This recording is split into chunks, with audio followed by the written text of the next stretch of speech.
শুক্রবার মানেই ব্যস্ততা আমার। শুক্রবারে এত ব্যস্ততা থাকে, তাছাড়া মশলা সব শেষ হয়ে গেছে। আর আমি মশলা একবারে বেটে রাখি তা না, এই যে আদা রসুন বক্সে একবার বেশি করে একটু বেটে রাখলাম, কারণ আদাটা নষ্ট হয়ে যাচ্ছিল, তাই আদা রসুনটা বেশি করে বেটে রাখলাম।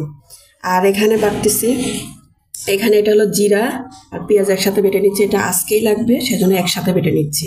আর আদা রসুন একটু বেশি করে বাটলাম, কারণ ওটা একটু, যেহেতু বললাম যে আদা পচে যাচ্ছে, তাহলে ওইটা একটু থেকে গেলে পরে অন্যদিন করা যাবে। তাছাড়া আমি বেশিরভাগ মশলাটা প্রতিদিনের মশলা প্রতিদিন বেটে খাই, আর আমার তো ব্লেন্ডার নাই। আর প্রতিদিনের মশলা যদি আপনারা প্রতিদিন বেটে খান, মানে রেডি করে খান, তাহলে তরকারির টেস্টটা বেশি হয়। ফ্রিজে অনেক দিনের মশলাটা দিয়ে তরকারির টেস্ট হয় না। তো এই যে এখানে খাসির মাংস রান্না করবো, পেঁয়াজ আর জিরাটা একসাথে বেটে নিচ্ছি, আর আদা রসুন তো আগেই বেটে নিচ্ছি বললাম। আর এত ব্যস্ততা বললাম না, চাটা খাওয়ার সময় পাচ্ছি না। এই যে চাটাও শেষ করলাম এখানেই খেয়ে, মানে এখানেই সিনকে মশলাও বাড়তেছি, আবার চা খেয়ে নিলাম। হ্যালো, আসসালামু আলাইকুম এভরিওয়ান, সবাই কেমন আছেন? আশা করছি ভালো আছেন। আমিও আলহামদুলিল্লাহ ভালো আছি। আজকে শুক্রবার, মসজিদে খুতবা হচ্ছে, নিশ্চয়ই শুনতে পাচ্ছেন। সবাইকে জুম্মা মোবারক। খাসির মাংসটা ভিজিয়ে রাখছি, এখন মাংসটা ভালোভাবে রেডি করে নেই।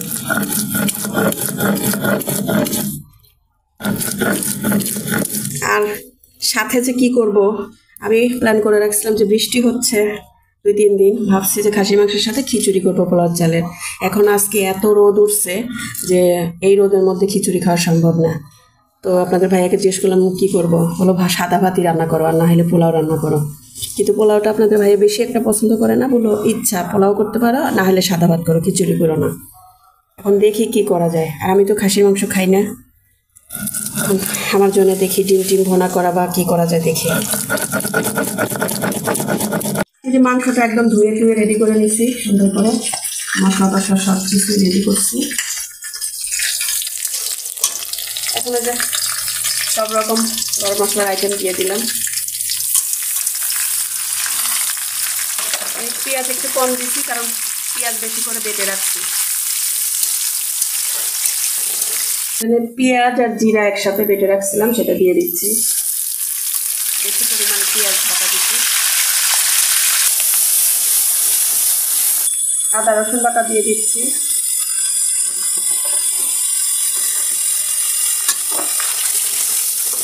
এই মশলাটা ভালোভাবে আগে ভেজে নেব, তারপরে হলুদ মরিচের গুঁড়া লবণ এগুলো দেবো। এই মশলাটা কষানো হয়ে গেছে, এখন যে হলুদ মরিচের গুঁড়া লবণ এগুলো দিয়ে দিচ্ছি। শুক্রবার মানেই ব্যস্ততা, বাজার নিয়ে আসছে, এগুলো মেয়েকে বললাম যে একটু উঠাও, আমি সময় পাচ্ছি না। সামান্য একটু যে মশলা বাটার পানিটা,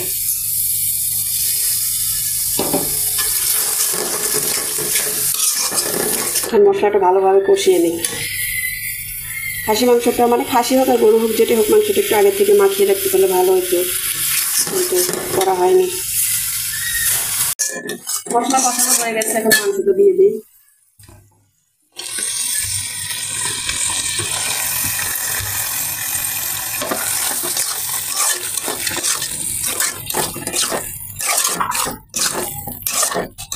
শুক্রবার মানেই ব্যস্ততা। এই যে বাজার নিয়ে আসছে, এই যে আটা, ডাল, এটা কি লাল চিনি, আমি আবার লাল চিনির কথা বলছিলাম, এই যে লাল চিনি নিয়ে আসছে। এখানে যে আমার পছন্দের টোস্ট, কারণ আমি টোস্ট খাই চা দিয়ে। আর এই বিস্কিটটাও আমার খুব ভালো লাগে, এটা যে বেকারির বিস্কিট, একটু নোনতা নোনতা লাগে, খুব ভালো লাগে এটা। আমি আবার বলছিলাম এটা আমার খুব পছন্দ, এই বিস্কিটটা নিয়ে আসো আবারও। এই বিস্কিটটা কেউ চিনলে বা কার কার ভালো লাগে কমেন্ট করে জানাবে। এগুলো চা দিয়ে খাইতে ভালো লাগে।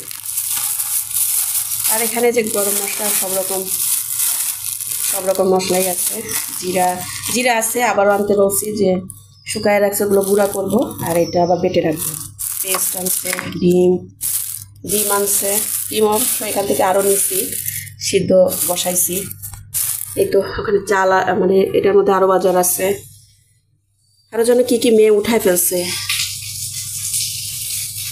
এই তো বললাম না, ব্যস্ততা থাকে, শুক্রবার মানেই ব্যস্ততা। এই যে আলু আনছে বেশি করে, আলুগুলো একদম মানে র্যাকের নিচে তাকে আমি এভাবে রেখে দিই, বেশি করে নিয়ে আসে। এদিকে যে পেঁয়াজও আনছে, পেঁয়াজগুলো সাজায় রাখছি, মানে মেয়েই রাখলো, মেয়েকে দিয়ে উঠাচ্ছি। ডিম সিদ্ধ দিলাম, আমি তো খাসির মাংস খাবো না, আমার জন্য ডিম ভুনা করব, আর ওদের জন্য দিলাম, তো মেয়ে খাবে না, 3টা ডিম ভুনা করব, সিদ্ধ দিয়ে দিলাম। আলু দিয়ে দিছিলাম এক ফাঁকে, এখন আলু কষানো শেষ, মাংস মোটামুটি সিদ্ধ হয়ে গেছে, এখন ঝোল দিয়ে দেবো। আমাদের ঘরে তো সবাই আলু খায়, এর আগেও বলছি, আলু ছাড়া তো মাংসের চলেই না। মাংসে না, সব রকম সব মাছে মাংসে আলুটা আমাদের দিতেই হয়। আর মাংস তো শুধু মেয়ে আর ওর বাবাই খাবে, আমি তো খাবো না, কারণ আমি খাসি মাংস তো খাই না, বললাম। এখন যে মাংসের মধ্যে ঝোল দিয়ে ডিমটা ভুনা করে নিই। জিরা গুঁড়া দিয়ে দিচ্ছি,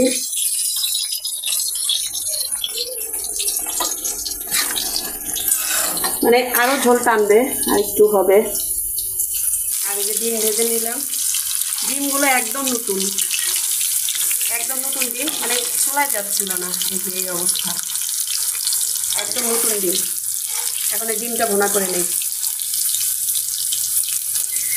হয়ে গেছে ডিম ভাজা, এখন ভুনা করে নেই। পেঁয়াজ মানে কুচি দিয়ে ভুনা করব।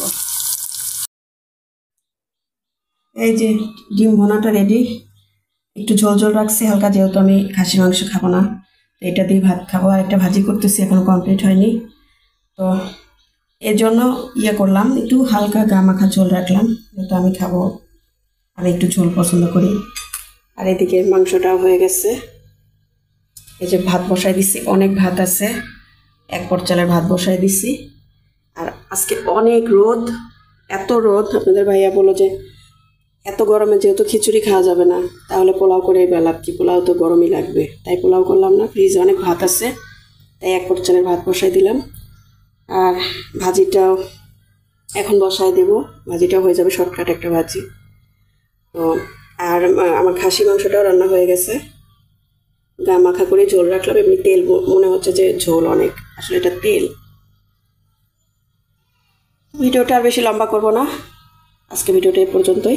যারা আমার ভিডিওটা ইউটিউব চ্যানেল থেকে দেখছেন, তারা আমাকে একটা সাবস্ক্রাইব করে, লাইক, কমেন্ট, শেয়ার করে পাশে থাকবেন।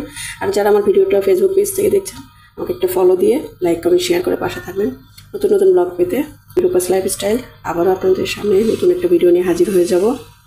সে পর্যন্ত সবাই ভালো থাকবেন, সুস্থ থাকবেন। আজকের মতো আল্লাহ হাফেজ।